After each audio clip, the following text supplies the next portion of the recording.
To Pomodoro Joe for Monday, January 30th, 2023. Today we're looking at LeetCode problem 1137, nth Tribonacci number. This is an easy problem. And the problem statement says, the Tribonacci sequence t sub n is defined as follows. T sub 0 is 0, t sub 1 is 1, and t sub 2 is 1. And t sub n plus 3 is equal to t sub n plus t sub n plus 1 plus t sub n plus 2 for n greater than or equal to 0. So what this means is just saying the tth or the nth Tribonacci number. So Tribonacci number at 10 is just Tribonacci number 9 plus Tribonacci number 8 plus Tribonacci number 7. So any Tribonacci number is just the sum of the three preceding Tribonacci numbers. It's a little confusing, but we'll go through this, try to figure it out. Our problem is given n, return the value of t sub n. So essentially, given n, we need to return the nth Tribonacci number. All right, so with that, we will set 25 minutes on the Pomodoro timer and get started. So for our first attempt, let's do this recursively. So what is a recursive function? A recursive function is just a function that calls itself. Now in our case, Tribonacci is our function, and we will be calling Tribonacci inside of the Tribonacci function. I know it seems confusing, it takes a while to wrap your head around it, but let's see if we can go through this example and make a little bit of sense out of recursion. So there are two things that you always need with a recursive function. The first being the base case. Now the base case is the case in which, or base cases are the cases in which you don't call the function. So these are the cases where you are not making a recursive call to the function. These are the cases that you will break out of the function. For us, we have 3. So if n is equal to 0, we'll return 0. So based on our description over here. If n is 0, we return 0. If n is equal to 1, we'll return 1. And if n is equal to 2, we'll return 1. So those are our base cases. Now we get to the recursive case. So for the recursive cases, we will be calling our function, but every time you call it, you have to reduce the problem. So let's put reducing problem.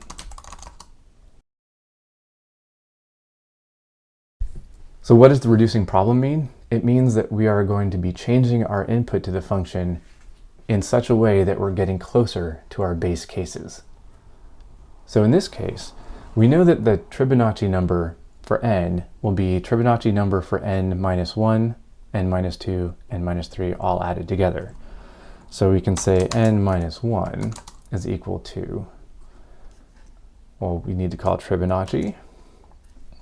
Our case, because it's a class, or because it's an instance method, we have to call self, of n minus 1. And same thing for 2 and 3.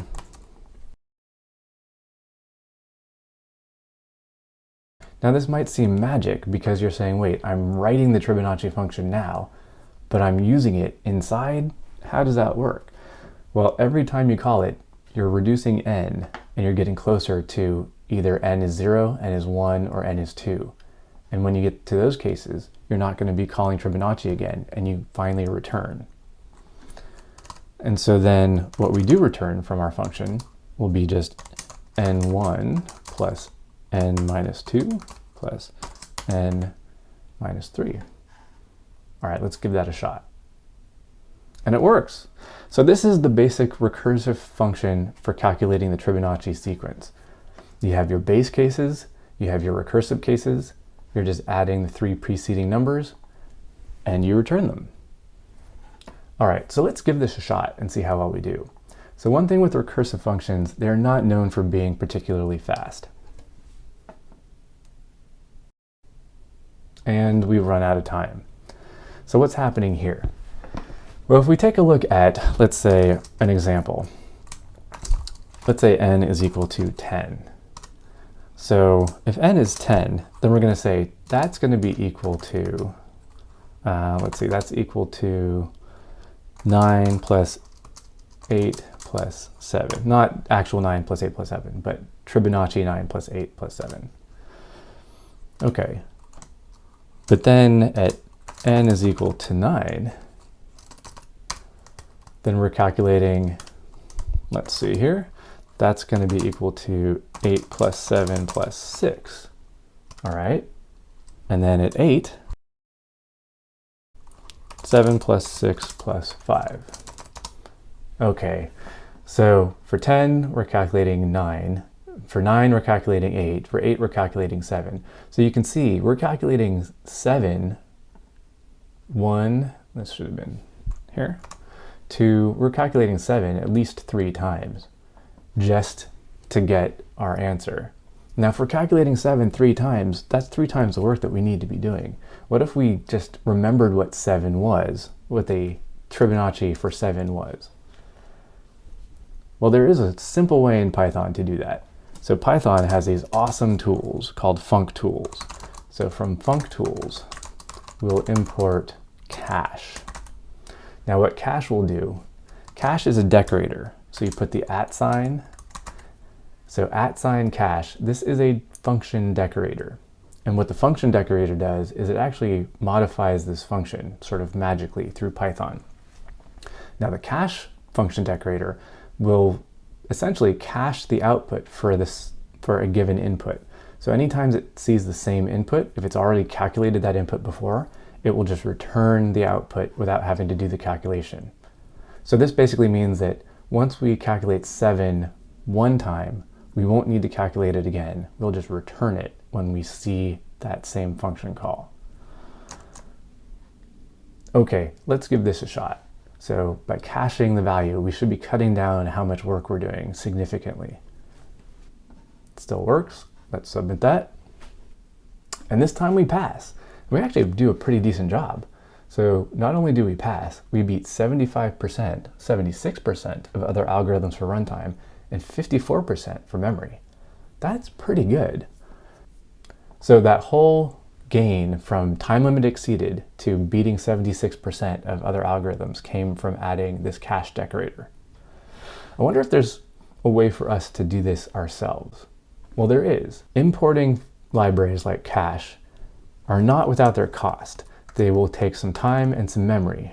So let's see if we can maybe do our own implementation of a cache that might be a little bit less time and memory intensive. Well, we can. There's something called dynamic programming. And in dynamic programming, we're essentially doing the same thing. We will be keeping a dictionary that, given a specific input, that will be our key, and the value will be the output. So we'll create a dynamic programming dictionary out here. Now we need to put it outside of our function because it needs to exist across calls to the Tribonacci. So it's going to live in our solution class. Okay, so dynamic programming there. And we can say, if our n is in our dynamic programming dictionary, then we can just return our the value for that n. If our n is in the dynamic programming dictionary, then we'll just return that value.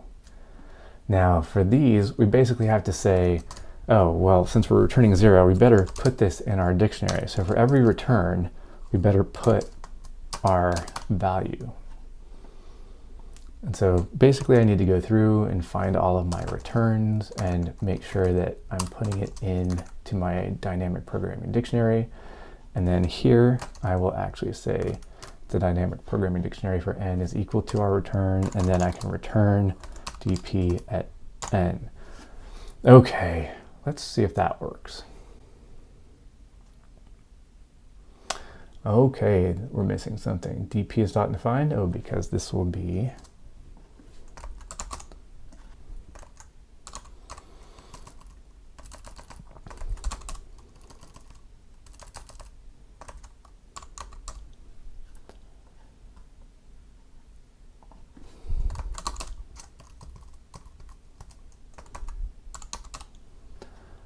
okay. Oops. Missed one. Okay, let's see if we can beat our cache by using our own dynamic programming. So it works, but I'm not getting any values. I don't know how well it did. There we go. So it works, and we actually beat the caching by a small margin. So using the cache decorator, we beat 76% of others for runtime and 54% for memory. Using our own dynamic programming, we beat 80% for runtime and 54% for memory. So we get a small improvement. One thing we can also do here, we already know these values. We don't need to basically store them this way. We could just insert them into our dictionary when we start. So we know that 0 is going to be equal to 0. We know that 1 is equal to 1. And we know that 2 is equal to 1. And then we can get rid of these. Now our base case is our dynamic programming case. So we can get rid of this, get rid of these, just remove some comments here. Okay, so this should basically do the same thing, a little bit less code, fewer if statements, so that should save us a little bit more time. And it doesn't. In fact, this is worse. What? That doesn't make any sense. Okay, so this performs worse both in runtime and memory. I don't understand that, but that's okay. Moving on. So now that we've done the recursive algorithm, let's see if we can do this iteratively. We have a few minutes left, so let's trash all of our recursive stuff and we will go through and try an iterative solution. So in the iterative solution, we know that we just need to add the previous 3 values to create our new Tribonacci number. So in this case, we will have we'll just keep an array of Tribonacci numbers. So I'll call this tribs. And we know for 0, it's 0, and then 1, and then 1. Okay, and then we'll have some index, and we'll start it at 3. And we'll say, wow, our index is less than or equal to our n. So we're going to be counting up. We just have to say, oh, well, we need some result here too, don't we? I think we do. Actually, no, we don't. We can add it to our array. So our tribs, we will be appending our new result, which is just going to be tribs at index minus 1 plus tribs at index minus 2 and minus 3.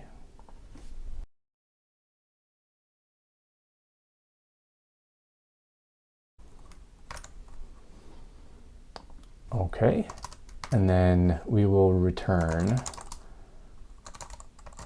our last entry, tribs at n,